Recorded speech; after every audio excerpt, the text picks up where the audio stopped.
민수기, 우리 민수기서 1장 1절에서 4절까지 말씀입니다.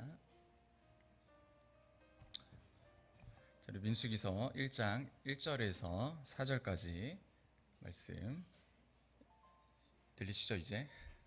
민수기서 1장 1절에서 4절까지 말씀입니다. 제가 안 들리세요? 네. 민수기서 1장 1절에서 4절까지 말씀입니다. 제가 봉독해 올려드리도록 하겠습니다.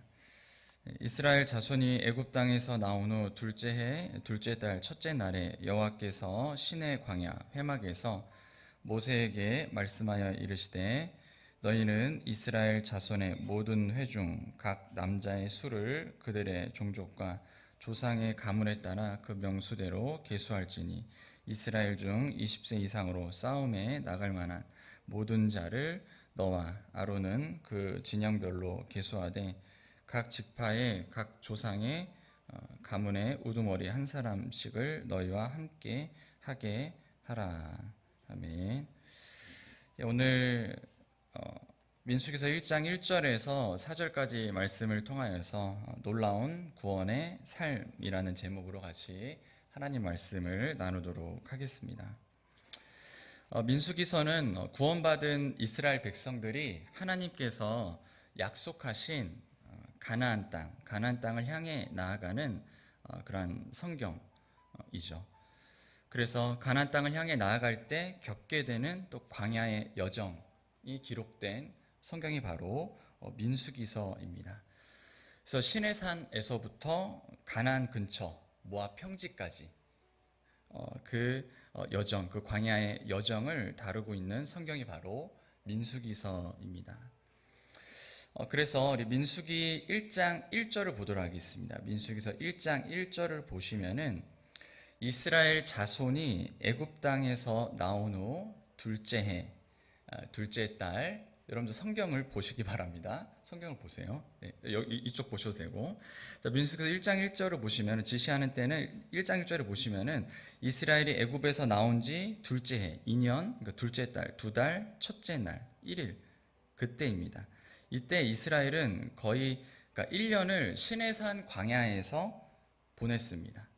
그리고 이제 성막이 완성된 지 딱 한 달이 지났을 때입니다. 이때 하나님께서는 이스라엘 백성들이 출발하기에 앞서, 그래서 민수기서 10장에 보시면은 이제 이스라엘 백성들이 광야의 여정을 시작을 합니다. 출발을 하게 됩니다. 가나안 땅을 향하여서. 그런데 출발하기에 앞서서 모세에게 이스라엘 백성을 계수할 것을 명령을 하십니다. 그래서 1절을 보시면은 이스라엘 자손이 애굽 땅에서 나온 후 둘째 해 둘째 달 첫째 날에 여호와께서 시내 광야 회막에서 모세에게 말씀하여 이르시되 너희는 이스라엘 자손의 모든 회 중 각 남자의 수를 그들의 종족과 조상의 가문에 따라 그 명수대로 계수할지니 이스라엘 중 20세 이상으로 싸움에 나갈 만한 모든 자를 너와 아론은 그 진영별로 계수하되라고 하면서 모세에게 여호와께서 출발하기에 앞서서 이스라엘 백성들을 계수할 것을 명령을 하신 것이죠. 그래서 종족과 조상의 가문에 따라 즉 지파별로 그리고 더 작은 단위인 가족 단위에 이르기까지 그렇게 계수를 하라는 거죠. 즉 이스라엘 백성들이 이제 광야 가운데 애굽 땅에서 이집트 땅에서 나와서 어느 정도 이제 조직이 갖추어져 있었습니다. 그런데 조직이 갖추어져 있었는데 그 갖추어진 조직을 여호와께서 모세에게 말씀하시기를 이제 계수하라는 것이죠. 그러니까 이른바 이것이 이제 인구 조사입니다. 인구 조사를 하라는 것입니다. 인구 조사를 해라, 계수를 하라라는 것이죠. 그래서 이제 민수기서 25장에 보면은 이 계수 명령, 인구 조사에 대한 명령이 한 번 더 나오게 됩니다. 그러면은 하나님께서는 왜 모세에게 인구 조사, 왜 계수를 하라고 명령을 하셨을까요? 그것은 이제 세 가지로 볼 텐데 첫 번째는 무엇이냐? 하나님의 신실하심을 드러내고자 하심입니다. 하나님의 신실하심을. 자, 하나님의 무엇이라고요? 하나님의 신실하심. 하나님의 신실하심을 드러내고자 하심입니다. 민수기서를 보면은 어떻게 보면 민수기서의 가장 큰 주제 중에 하나가 무엇이냐? 그 민수기서 전체를 아우를 수 있는 주제가 무엇이냐? 바로 하나님의 신실하심입니다.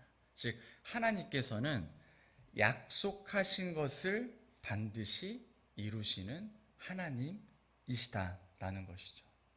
그래서 이스라엘 백성을 계수하라고 하나님께서 모세에게 그 명령을 하신 것입니다. 하나님의 그 약속의 말씀이 얼마나 놀랍게 성취되었는가를 확인시켜 주시기 위하여서 하나님께서 모세에게 그 계수의 명령, 인구 조사의 명령을 명하신 것입니다. 그래서 25장, 민수기서 25장에 한 번 더 등장을 하게 되는 것입니다. 하나님께서는 갈대아 우르에서 아브라함을 불러내었죠. 그래서 아브라함에게 약속하셨습니다. 땅에 대한 약속, 그리고 민족에 대한 큰 민족을 주겠다라고 약속을 하셨습니다. 그런데 그 약속을 하셨지만 그 약속을 빠르게 이행하지는 않으셨어요. 그래서 시간이 지납니다. 시간이 계속해서 지나고 또 창세기 15장 4절 5절 보시면은 여호와의 말씀이 그에게 임하여 이르시되 그 사람이 내 상속자가 아니라 내 몸에서 날 자가 내 상속자가 되리라 하시고 그를 이끌고 밖으로 나가 이르시되 하늘을 우러러 무뼈를 셀 수 있나 보라. 또 그에게 이르시되 내 자손이 이와 같으리라 라고 하면서 계속해서 자녀에 대한, 그러니까 큰 민족을 주시겠다라는 그 약속의 말씀을 아브라함에게 계속 말씀하셨습니다. 약속의 말씀을 계속 하셨죠. 그 결국에는 하나님께서는 아브라함에게 나이가 100세가 될 때 아들 이삭을 주시게 됩니다. 아들 이삭을 주십니다. 그러나 그 아브라함의 살아 생전에 그는 하나님께서 약속하신 그 약속의 말씀처럼 큰 민족을 보지는 못하지만 후에 이스라엘 민족이라는 큰 민족, 그 큰 민족을 이루시는 것을 우리는 또 성경을 통해서 확인할 수 있게 되는 것이죠. 그것이 바로 무엇이죠? 바로 이 인구 조사입니다. 하나님께서는 그 계수하라는, 그러니까 인구 조사를 통해서 계수하라는 그 명령을 통하여서 아브라함에게 약속하셨던 그 약속의 말씀이 이루어졌다라는 것을 하나님께서는 확인시켜 주신 것입니다. 이스라엘 백성들에게 확인시켜 주신 것이죠. 그래서 인구 조사를 통하여서 하나님께서는 그 약속하신 그 말씀을 반드시 이루시는 신실하신 하나님이시다라는 것을 알게 되는 것이죠. 그리고 두 번째로는 뭐죠? 바로 약속의 땅, 그 가나안 땅에 가게 될 것에 대한 것도 우리가 알 수 있는 것입니다. 인구 조사를 통하여서 또한 그들을 행진시키며 결국에는 그 가나안 땅까지 가게 하시는 하나님의 신실하심을 하나님께서는 모세에게 그 계수의 명령, 인구 조사의 명령을 통하여서 드러내고 있으시다라는 것입니다. 그리고 또 하나 우리가 또 기억해야 될 것은 무엇이냐? 아브라함, 아까도 말씀드렸지만 아브라함은 살아 생전에 하나님께서 약속하신 것을 다 보지 못하였습니다. 큰 민족에 대한 약속, 또한 땅에 대한 약속, 그는 보지 못하였지만 결국에는 이스라엘 백성들은 그것을 보게 되는 것이죠. 그래서 하나님께서는 그 계수의 명령을 통하여서 이러한 하나님의 신실하심을 드러내고자 하신 것입니다. 아브라함에게 약속하셨던 그 약속의 말씀을 아브라함은 본인은 다 보지 못하였지만 후에 이스라엘 백성들은 계속해서 그 약속의 말씀을 이루시는 하나님을 보게 되는 것이죠. 그래서 쉽게 이제 말씀드리면 이거예요. 그러니까 하나님께서는 이스라엘 백성들에게 말씀하시는 거예요. 모세를 통하여서 그 명령을 하시면서 계수의 명령을 통하여서 나는 가장 신실한 그러한 존재이다라는 거예요. 하나님은 가장 신실한 존재이다. 그러니까 하나님께서는 지금도 약속의 말씀을 이루시는 분이시다라는 것을 확인시켜 주신 거예요. 이 계수의 명령을 통하여서. 그래서 우리가 성경을 보면은 왜 계수를 명령하셨을까? 궁금증을 가지고서 여러분들 성경을 본 적 있으시죠? 네, 없으십니까? 보면은 왜 계수 이렇게 읽기도 성경을 읽다 보면은 레위기서는 굉장히 어렵지 않습니까? 위기가 없는 성경인데 민수기서 1장도 보면은 계수 명령을 보다 보면은 약간의 위기가 오죠. 근데 그냥 우리가 읽을 때 하나님께서 어렵게 읽으라고 이렇게 계수의 명령 이것을 기록하게 하신 것이 아니라 이 인구조사를 통하여서 하나님은 약속의 말씀을 반드시 이루시는 분이시다 라는 것을 드러내신 거예요. 그러니까 하나님의 신실하심을 드러내시기 위하여서 하나님께서 모세에게 그 계수의 명령을 그렇게 말씀을 하신 것입니다. 사랑하는 여러분, 구원을 받았다라는 것은 무엇을 의미하죠? 구원을 받았다. 구원을 받았다라는 것은 하나님의 신실하심을 경험하는 거예요. 하나님의 신실하심을 알고 하나님보다 전능하시고 실수가 없으신 분은 그 어디에도 없다. 그러니까 주님만 전능하시고 신실하신 분이다. 신실하신 분이시다라는 것을 아는 거예요. 그러나 그 아는 것으로 끝나는 것이 아니라 그것을 실제로 경험하는 것이죠. 이게 바로 구원받은 삶이에요. 놀라운 구원받은 인생. 그래서 우리가 오늘 본문의 말씀을 통하여서 이 진리를 발견할 수 있는 것이죠. 하나님께서는 이스라엘 백성들을 여전히 붙드셨어요. 아브라함이라는 한 사람을 세워서 약속하셨고 아브라함이 살아생전에 그 약속을 다 보지 못했지만 결국에는 하나님께서는 계속해서 하나님의 사람들을 세우면서 이스라엘 민족들을 세우시고 결국 하나님의 그 약속의 말씀을 이루셨어요. 그들을 구원해 내셔서 주님의 뜻을 이루시고 하나님께서는 영원토록 인도해 가셨죠. 그래서 이 삶이 바로 구원받은 인생이라는 거예요. 그래서 우리가 구원을 받았다. 구원받은 인생을 살아간다라는 것은 다른 것이 아니에요. 하나님께서는 여전히 지금도 약속의 말씀을 이루시는 하나님이시다라는 거예요. 그러나 그 약속의 말씀을 내가 받았을 때 내 살아생전에 혹여나 내가 보지 못할지라도 그 이후에 그 다음 세대에 반드시 하나님께서는 그 약속의 말씀을 이루시는 전능하시고 가장 신실하신 하나님이신 것이죠.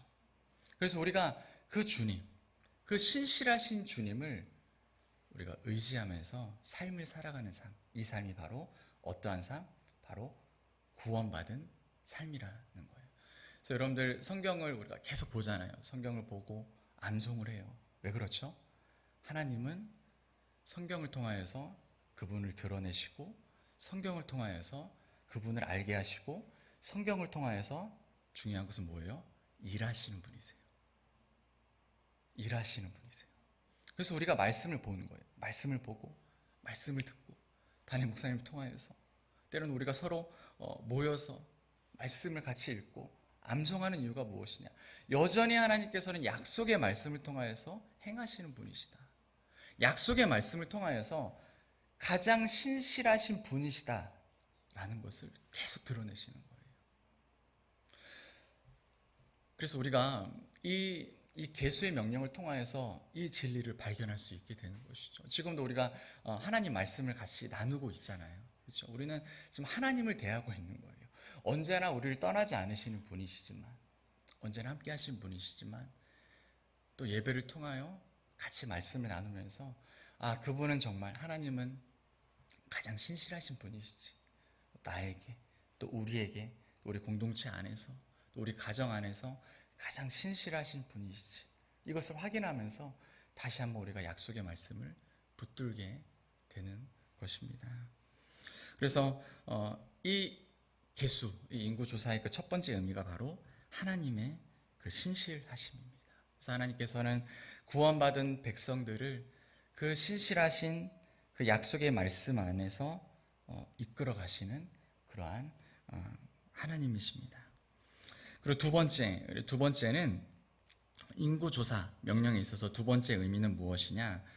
광야의 전쟁을 준비하기 위함입니다. 광야의 전쟁을 준비하기 위함입니다. 여러분들 본문의 말씀을 다시 한번 좀 보도록 하겠습니다.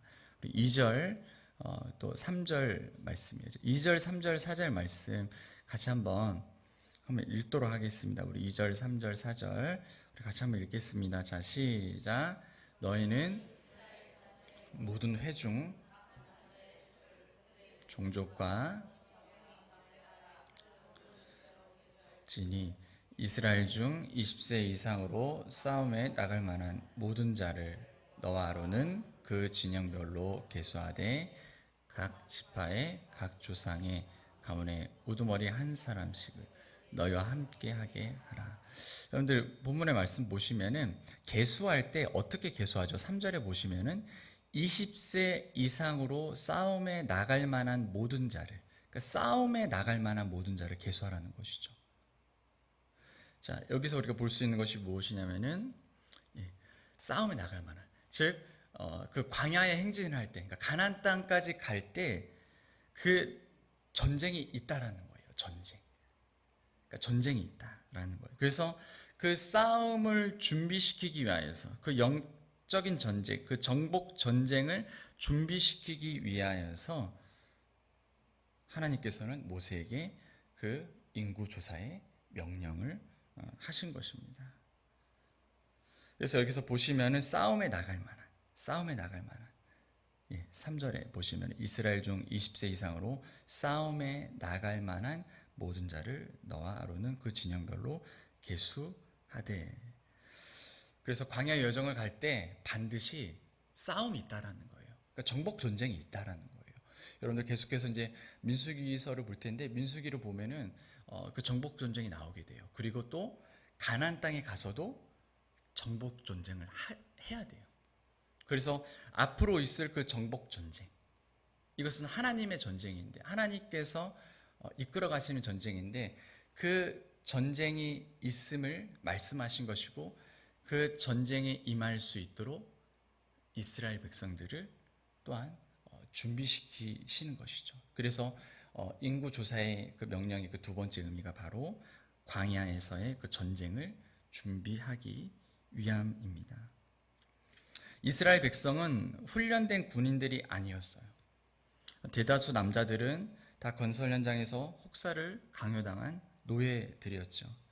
하지만 이들은 이제 광야에서 또한 약속의 땅에서 많은 전쟁을 치르게 됩니다. 하나님께서는 이것을 미리 아셨어요. 아시고 그들을 준비시키시는 것이죠. 모든 전쟁은 하나님께 속한 전쟁이에요. 하나님께서 이끄시고 통치하시기 때문에 어떻게 보면 모든 전쟁은 하나님께 속한 전쟁이지만 그 전쟁 가운데 그들이 싸워야 할 싸움이 있었다라는 거예요. 그래서 그들로 하여금 그 계수의 명령을 한 거예요. 특별히 싸움에 나갈 만한 그 계수의 명령을 말씀을 하신 것입니다. 사랑하는 여러분, 구원받은 백성들의 삶이 무엇입니까? 구원받은 백성들의 삶은 하나님의 신실하심을 알고 그 신실하심 안에서 말씀을 의지하는 삶이죠. 그러나 또 하나 잊지 말아야 될 것은 구원받은 백성들의 삶에는 반드시 무엇이 있다? 영적인 전쟁이 있다라는 거예요.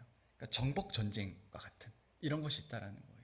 그래서 우리가 삶을 살아가다 보면은 하나님이 정말 신실하신데 우리가 인생을 살아가다 보면은 정말 주님이 신실하실까라는 생각을 할 때가 있으시죠. 저도 그럴 때가 많이 있어요. 정말 하나님은 신실하게 내 삶을 통치하고 계시는가? 인도해 가시는가? 그 약속의 말씀을 이루어 가시는가? 이러한 의문이 들 때도 있고 답답할 때도 있잖아요. 근데 그럴 때마다 우리가 기억해야 되는 것이 무엇이죠?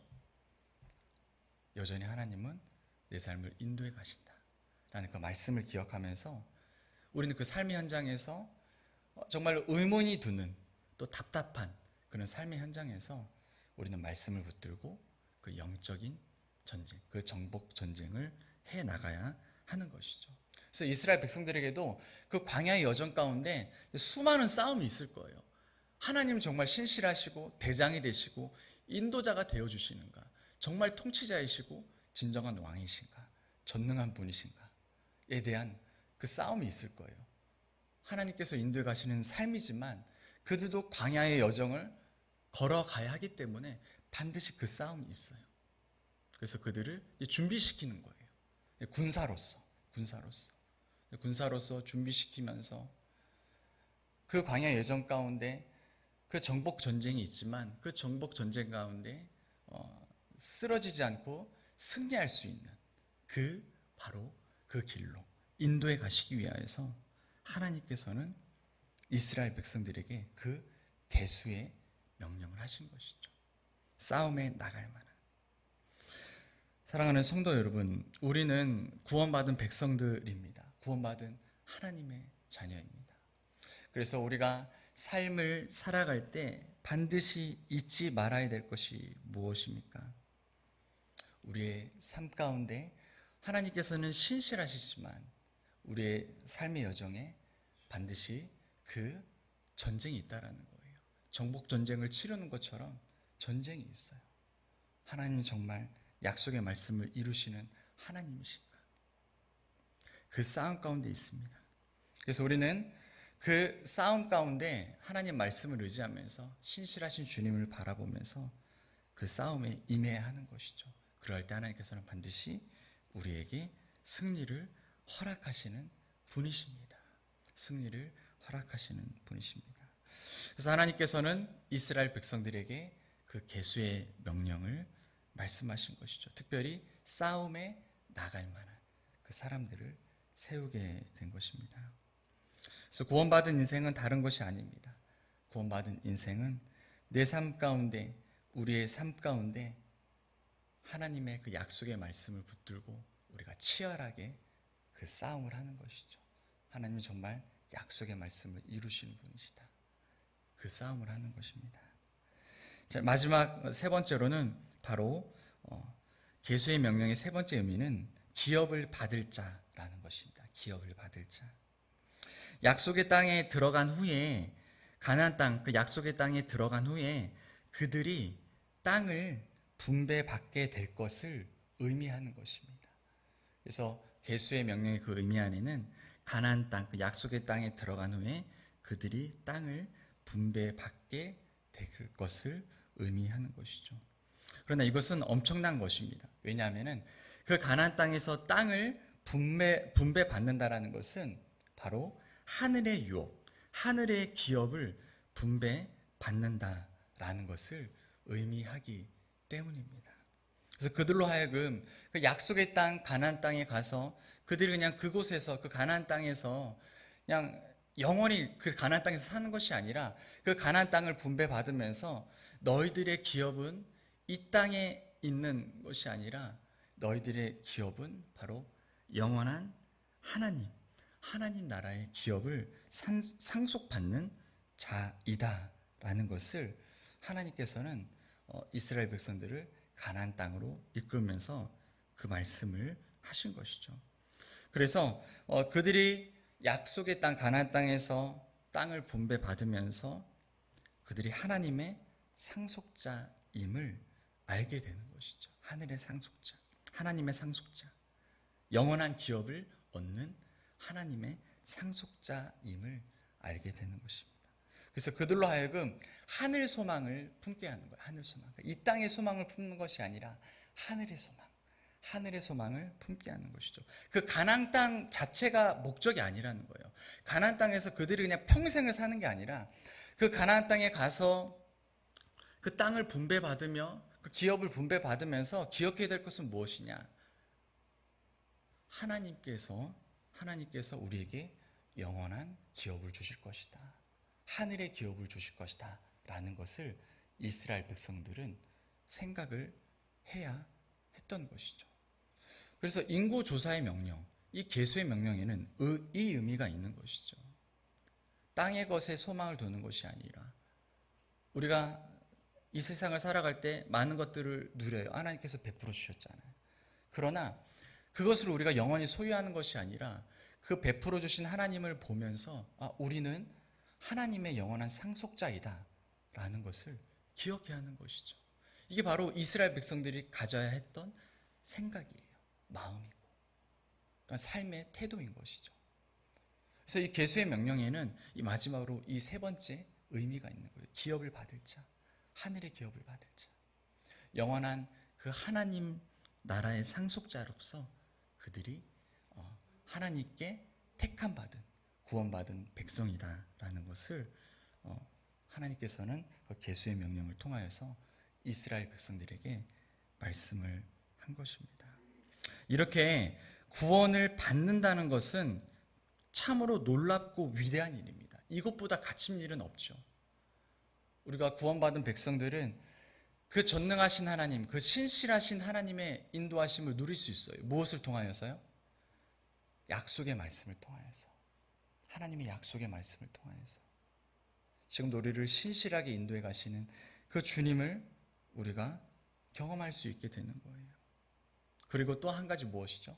그 약속의 말씀 안에서 이 험한 세상을 주님과 함께 싸워 이겨나갈 수 있게 되는 거예요. 그리고 마지막으로 또 무엇이죠? 우리는 하늘의 소망을 품고 우리가 이 땅에서 우리에게 주어진 것에 안주하는 것이 아니라 우리에게 주어진 것에 우리가 그곳에 마음을 두는 것이 아니라 하늘의 소망을 품고 나는 하나님 나라의 상속자이지 하늘의 기업을 얻은 자이지 라는 그 은혜와 감격 안에서 주님과 함께 삶을 살아갈 수 있게 되는 거예요. 이게 바로 구원받은 백성의 삶이라는 거예요. 놀라운 구원받은 백성의 삶. 우리가 이 삶을 그리스도 안에서 얻었습니다. 놀라운 구원받은 백성의 삶. 그러나 세상의 수많은 사람들은 어떻게 살아갑니까? 구원받지 못하는 수많은 세상의 사람들. 무엇을 내가 붙들어야 할까? 무엇을 신뢰해야 될까? 고민하며 살아갑니다. 그렇죠? 그리고 어떻게 이 험한 세상을 이겨내야 할까라고 머리를 싸매면서 삶을 살아가게 됩니다. 그리고 노후를 어떻게 하면 안정적이게 보낼 수 있을까 고민하며 삶을 살아갑니다. 어떻게 보면 우리도 같은 고민을 하죠.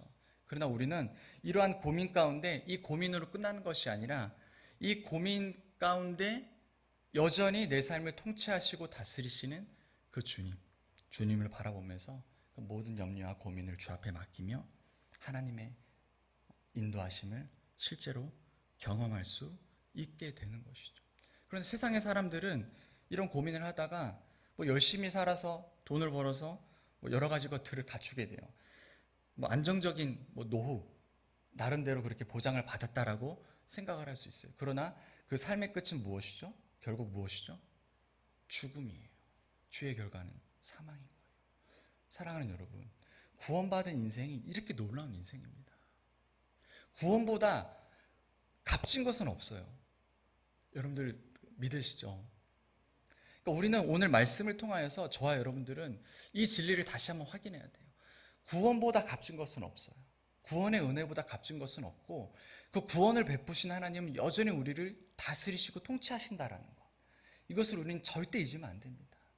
약속의 말씀 안에서 하나님은 지금도 우리를 붙들고 계세요. 말씀을 통해서 우리를 구원해 내셨어요. 말씀이신 예수 그리스도를 통하여서 우리를 구원해 내셨어요. 그리고 그 말씀 안에서 우리를 신실하게 인도해 가시는 거예요. 충성된 군인으로서 그 정복전진과 같은 그러한 상황 가운데 이기게 하시고 또한 그 하늘의 소망을 품게 하시죠. 우리가 그 주님을 말씀을 통하여서 계속해서 경험하게 되는 것입니다. 그래서 이 구원의 은혜, 이 놀라운 가장 값진 이 구원의 삶, 이 구원의 삶 안에서 우리가 정말 주님과 동행하는 주님의 인도하심을 누리는 저와 여러분들이 되시길 주님의 이름으로 축원합니다. 그래서 예수님께서 70제자가 전도하러 나갔다가 돌아왔을 때 이러한 말씀을 하셨어요. 70제자가 전도하러 나갔다 돌아와서 이렇게 얘기했어요. 주여, 주의 이름이면 귀신들도 우리에게 항복하더이다 라고 기뻐하면서 막 자랑을 했어요. 이때 예수님께서 어떻게 말씀하시냐? 누가복음 10장 20절이 이렇게 말씀하셨어요. 귀신들이 너희에게 항복하는 것으로 기뻐하지 말고 너희의 이름이 하늘에 기록된 것으로 기뻐하라. 아멘. 다시 말씀드릴게요. 귀신들이 너희에게 항복하는 것으로 기뻐하지 말고 너희의 이름이 하늘에 기록된 것으로 기뻐하라. 아멘. 이게 구원이에요. 구원. 이 구원의 은혜보다 놀라운 것은 없어요. 우리가 화요일 또 목요일 전도를 나가요. 그렇죠? 왜 전도를 나갑니까? 구원보다 값진 것은 없다라는 거예요. 그러니까 아무리 성공을 해도 아무리 많은 것을 갖고 있어도 구원을 모른다. 하나님의 구원, 그 은혜를 모른다. 그러면 그 인생의 끝은 무엇이죠? 죽음밖에 없다. 그런데 우리가 그리스도 안에서 구원을 얻었어요. 그리고 주님께서 이끌어 가시는 그 삶, 통치해 가시는 그 삶을 이제는 우리 누릴 수 있게 되는 거예요. 무엇을 통하여서? 말씀을 통하여서. 우리가 말씀을 읽는 이유가 왜 그런 거예요? 그냥 달달 외워서 그냥 나 이만큼 외웠다 이게 아니라 말씀을 보면서 실제로 하나님께서 내 삶 가운데 어떻게 하신다? 역사하신다라는 거예요. 나를 진실하고 신실한 하나님의 사람으로 세우시고 군사가 되게 하시고 영적 전쟁, 그 정복 전쟁에서 승리케 하시는 그 하나님을 경험하게 하신다라는 거예요. 사랑하는 성도 여러분, 우리가 이 은혜를 잊지 않고 날마다 주님 안에서, 그리스도 안에서 말씀을 붙들고 주님과 동행하며 그 구원의 삶을 기쁨으로 살아내는 저와 여러분들이 되시길 주님의 이름으로 축원합니다. 우리가 이 삶을 살아낼 때 전도할 수 있게 되는 거예요. 이 삶을 살아낼 때 저와 여러분들 모두가 구원보다 값진 것은 없지. 예수님의 그 구원, 놀라운 그 은혜와 사랑, 이거보다 값진 것은 없지. 우리가 그 은혜와 구원의 감격과 은혜를 기억하며 살아갈 때 우리가 이 땅의 것에 집착하지 않아요. 베풀어 주신 하나님께 감사하지만 그 주신 것에 마음을 두지 않아요. 주신 것에 마음을 뺏기지 않고 허락하신 주님 바라보며 하늘 소망을 품고 살아가게 돼요. 그리고 날마다 충성되게 주님의 군사로서 우리가 이 험한 세상을 주님과 함께 이겨낼 수 있는 거예요. 그리고 날마다 하나님의 그 신실하심을 경험하고 하나님의 신실하심을 드러내는 삶을 살게 되는 것입니다. 이 삶으로 주님께서는 지금도 이끌어 가시는 분이십니다. 그래서 그 주님 앞에 우리의 마음을 다 드리는 거예요. 그래서 우리가 아까 마지막 찬양 뭐였죠? 어려운 일 당할 때 더욱 누구를 의지합니다? 예수 의지합니다. 예수 의지합니다. 제가 모태신앙이에요. 그리고 이제 사역을 계속하면서 느끼는 것이 무엇이냐? 바로 정말 의지할 분은, 사랑할 분은 예수님밖에 없구나. 이게 바로 은혜로 사는 삶, 이 놀라운 구원의 삶이라는 거예요. 사랑하는 성도 여러분, 예수 그리스도 안에서 정말로 이 놀라운 구원의 삶을 살아내시는 저와 여러분들이 되시길 주님의 이름으로 축원합니다. 반드시 주님께서는 우리 삶 가운데 역사하시고 통치하시는 분이십니다. 이 시간 같이 좀 기도하도록 하겠습니다. 말씀을 기억하면서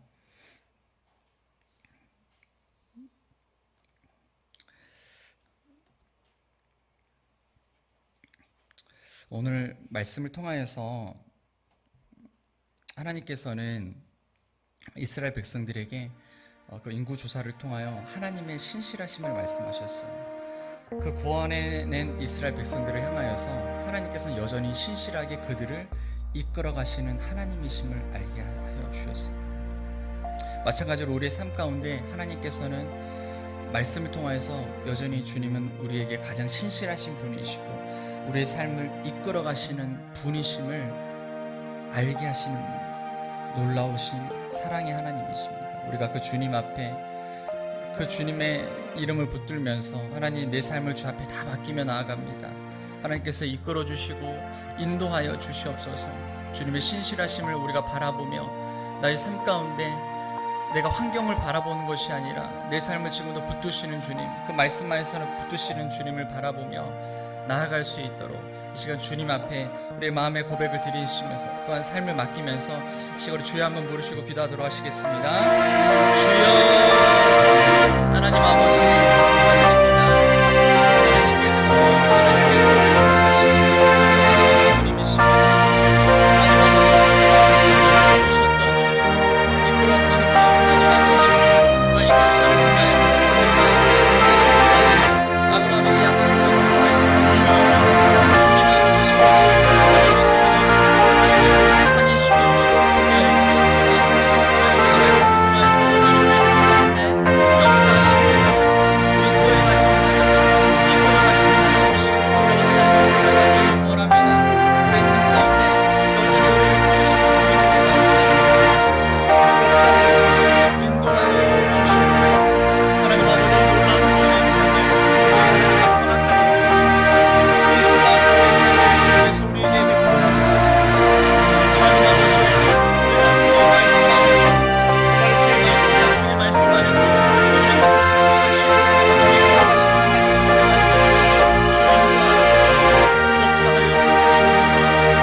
사랑하고 내가 충만하신 하나님 아버지, 우리 삶을 지금도 말씀 안에서 붙드시는 하나님 아버지, 주님의 이름을 찬양합니다. 우리의 약속의 말씀을 붙들고 지금도 우리의 삶을 통치해 가신 하나님을 날마다 경험하길 원합니다. 내 삶 가운데 내가 주인이 아니라 나의 모든 삶을 내가 혼자 이끌어가는 것이 아니라 오직 주님이 내 삶의 진정한 주인이 되시고 왕이 되어 주셔서 나에게 가장 신실하신 분이심을 우리가 날마다 경험하길 소원합니다. 그 세상에 있는 모든 결정해야 될 것들, 이 모든 것들 가운데 주님께서 지혜를 더하여 주셔서 하나님 그 정복 전쟁과 같은 그 상황 가운데 오직 주님만을 바라보며 우리가 하나님의 그 신실하심 안에서 올바른 선택을 할 수 있도록 주님께서 인도하여 주시옵소서. 또한 우리가 하늘의 소망을 바라보면서 여전히 내 삶을 통치해 가시는 그 주님을 바라보면서 기쁨으로 주님 앞에 모든 것을 아뢰며 우리의 삶을 살아갈 수 있도록 주님께서 이끌어 주시옵소서. 우리의 모든 삶을 통치하시고 인도해 가시는 주님의 이름을 찬양하며 예수님의 이름으로 기도드립니다. 아멘. 하늘에 계신 우리 아버지여, 이름이 거룩히 여김을 받으시오며 나라가 임하옵시며 뜻이 하늘에서 이룬 것 같이 땅에서도 이루어지다. 오늘날 우리에게 일용할 양식을 주옵시고 우리가 우리에게 죄 지은 자를 사하여 준 것 같이 우리 죄를 사하여 주옵시고 우리를 시험에 들게 하지 마옵시고 다만 악에서 구하옵소서. 대개 나라와 권세와 영광이 아버지께 영원히 있사옵나이다. 아멘.